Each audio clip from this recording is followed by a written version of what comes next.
Hello and welcome. We're coming to you from our broadcast centre in Kuala Lumpur, the capital of Malaysia.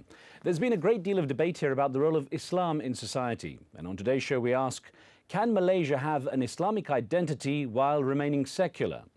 Well, this country is a multiracial, multi-religious society with roughly 60% of its population identifying themselves as Muslim.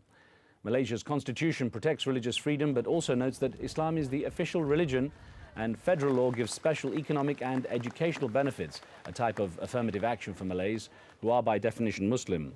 Those factors and recent claims by some government officials here that Malaysia is in fact an Islamic state have caused concern among the country's non-Muslim population.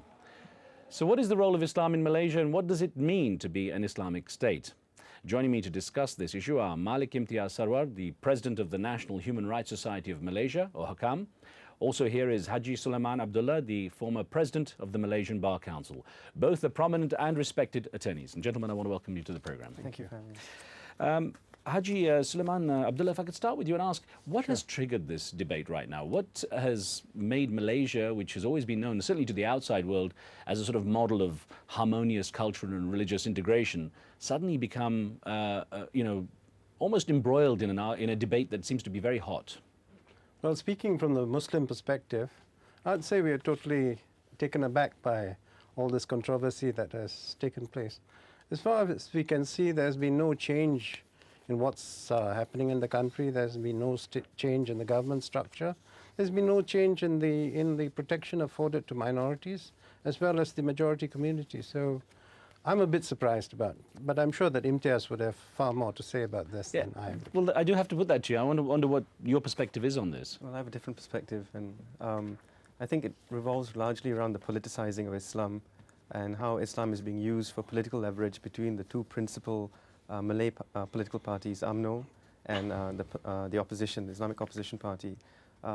Elections here take place along communal lines, and there's been a constant emphasis on racial divisions.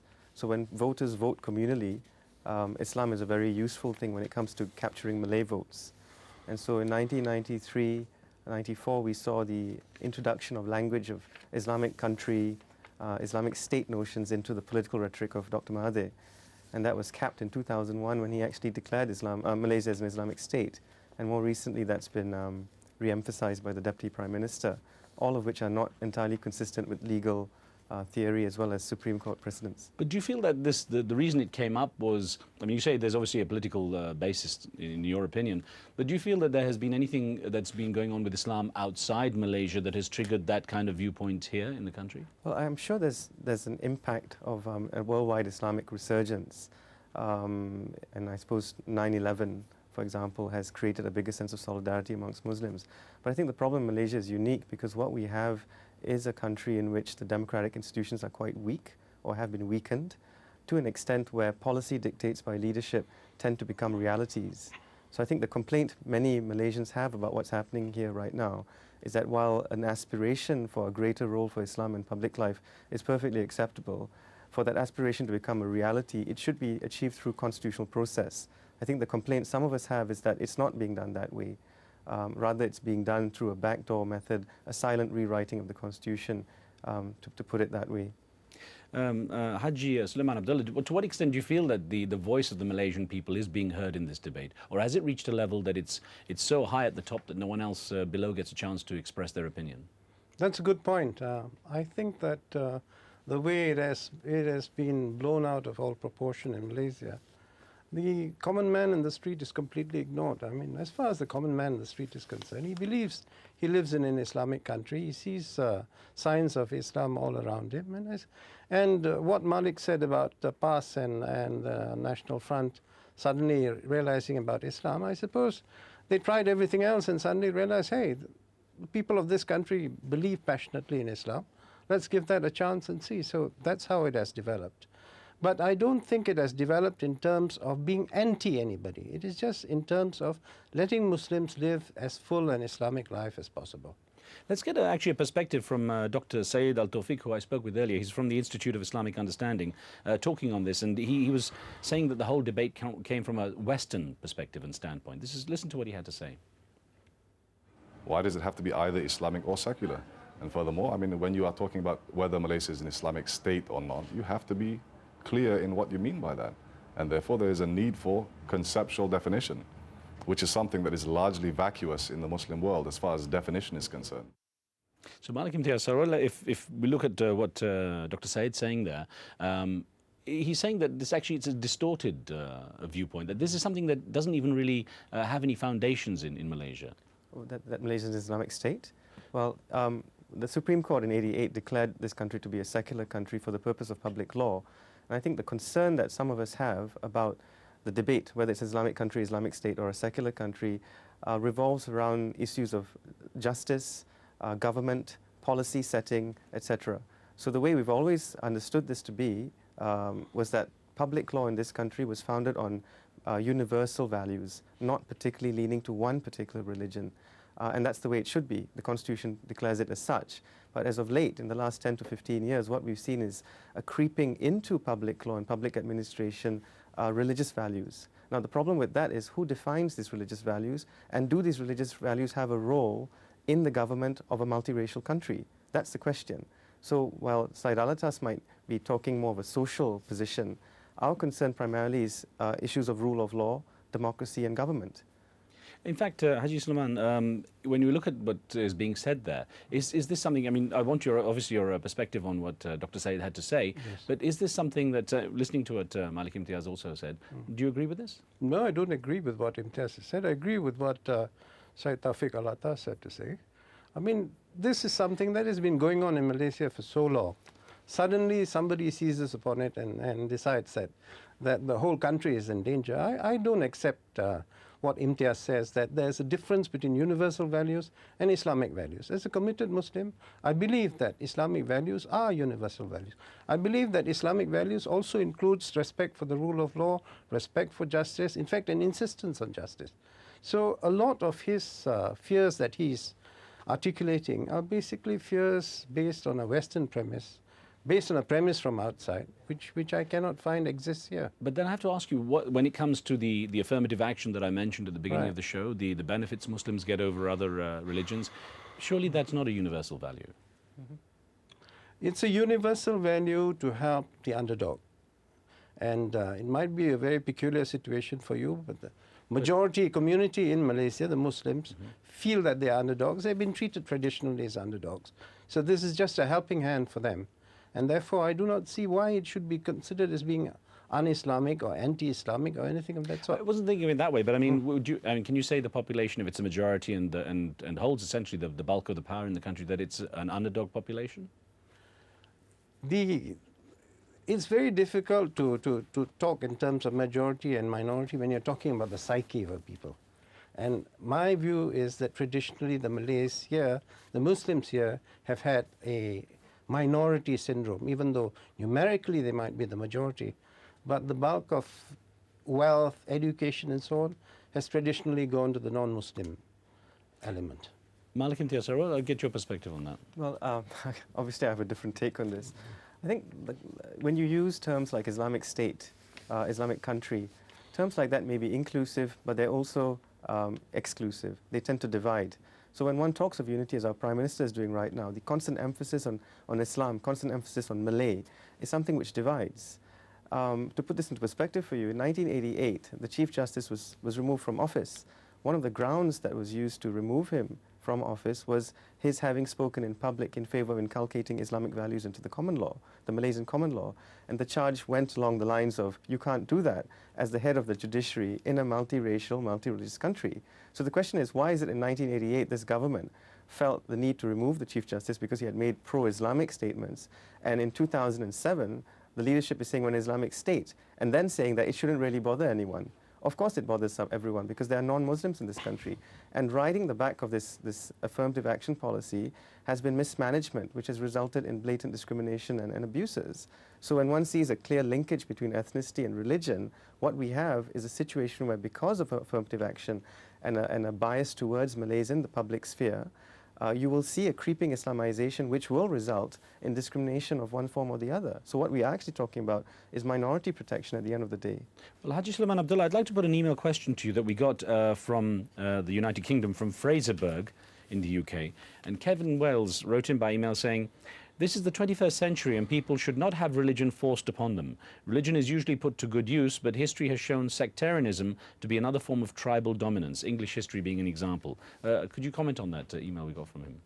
Well, I agree if he's coming from the perspective of English history, but we're talking about Islam, and Islam has acceptance among its followers. There's no question of forcing it among its followers.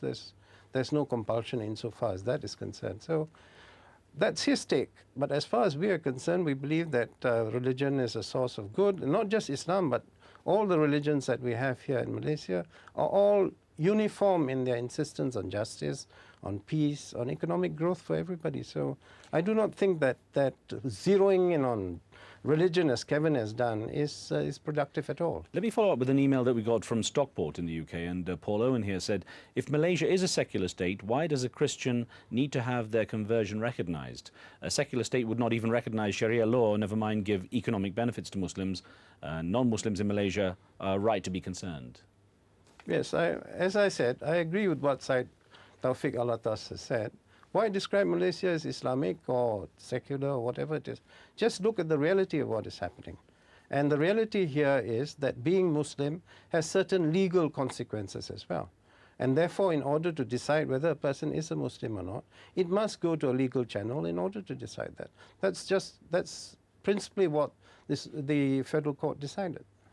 Malik Imtiaz Sarwar, earlier when I did speak with Dr. Said, what did come up was that he said that, you know, he feels that Islam, the take on Islam has been very, very distorted, that people have made small issues, the asghar issues, if you like, akbar issues, the big issues, saying, for example, that the issue of the hijab is not something that should be at the forefront of debate when it comes to Islam. And yet, of course, it's the one that's the most public when you look at what's been happening in France and in Turkey as well. Yeah. So what's your view on that? I agree with him. I think if we are going to be dealing with issues from an Islamic perspective, then I think we should be looking at the bigger issues like justice, corruption, social justice issues, poverty eradication, things like that, rather than dealing with moral policing and so on, which are easier targets, I think, for the enforcement.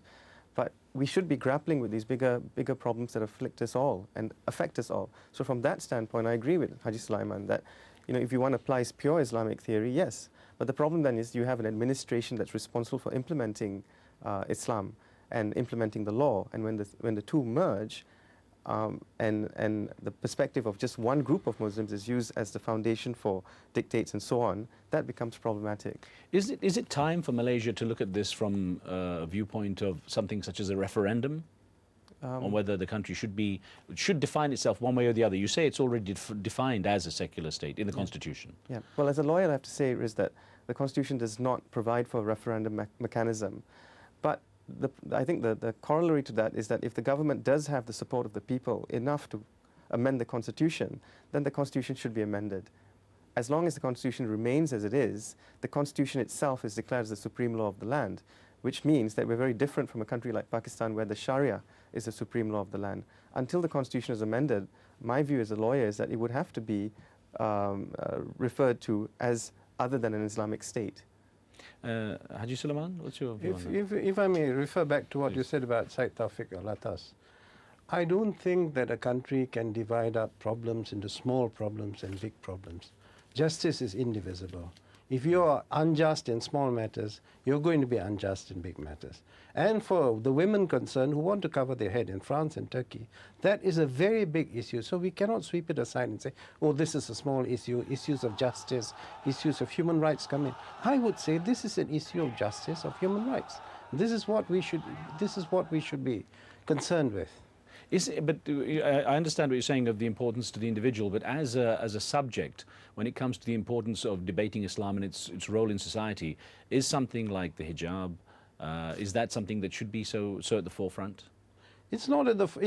It only comes to the forefront when people are prevented from wearing the hijab. Once you say you do what you like, and people can wear their hijab, then that doesn't become an issue so much. But the moment you take that, which becomes a core of their Islamic identity, then can you blame them if they regard it as a very big issue? If you don't think it's a big issue, why are you preventing them from wearing it? Let them wear it, then let's go on to other things as well.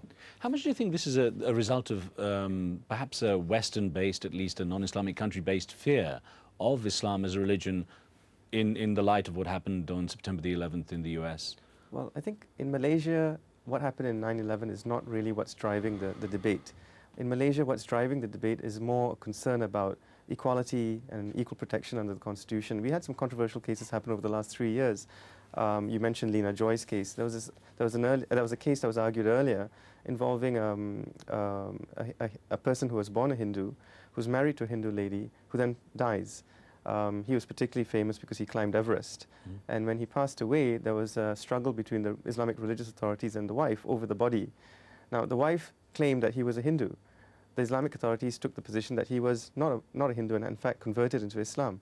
The wife files a case in the civil courts because that's the only court she can petition, and the case was thrown out because the court said it had no jurisdiction, leaving the widow with no recourse. Now, whether the man was in fact a Muslim or not in his lifetime, that's open to consideration, but the fact is that woman was denied a right to petition the courts, and that's the kind of trouble we're seeing.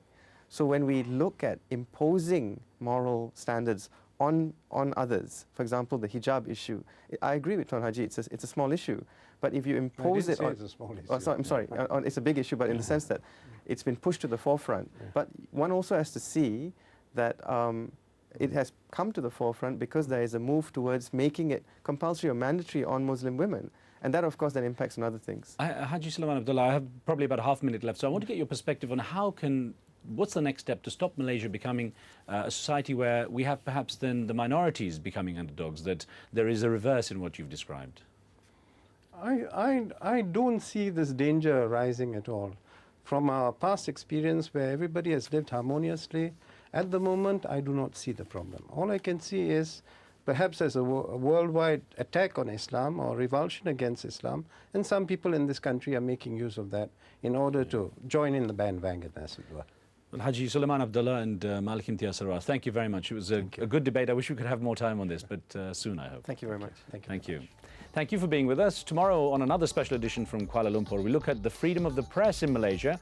Blogger Nat Tan, who was held for 4 days without charge, and Malaya Sakini founder Stephen Gan join our program for that. Don't forget, if you have any thoughts about pressing issues around the world, send your emails to riz@aljazeera.net. We'll see you next time. Street Talk's coming up next.